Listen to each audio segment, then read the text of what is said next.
Hello guys and welcome back to the channel, where today guys I'll be showing you how to search entry-level jobs in Glassdoor. So guys, the first thing that you actually need to do is go to glassdoor.com and you'll be greeted by a website like this. Now when you're here, you just need to go and log into your profile. But guys, if you do not have one, you can always go and register to Glassdoor. But guys, if you do not know how to do that, you can always go to our YouTube channel where we have plenty of how to Glassdoor videos where you can see how you can do this. Now guys, that we got that out of the way, let's see what we actually have in front of us here. So as you can see here, we have the Glassdoor website where we have a lot of different options. One of them is the community, where you can click on the plus button to click on the posts and post something that you want. Or you can go and just click on the search bar to see some other people's posts.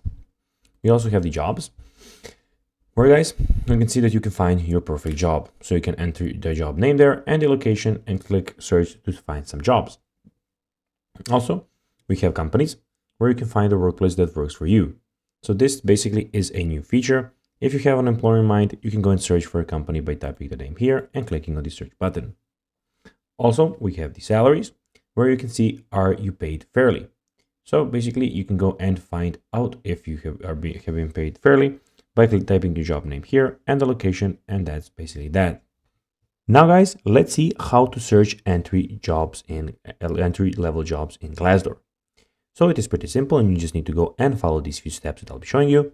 So first of all, build your resume with internships, then speak with recruits at job fairs, emphasize your skills on your resume, customize your resume and cover letter for each position, use career office services, post your resume into job sites, update your social profiles, and then just go and see your network.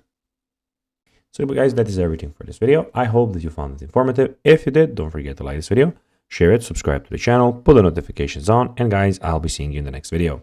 Bye guys.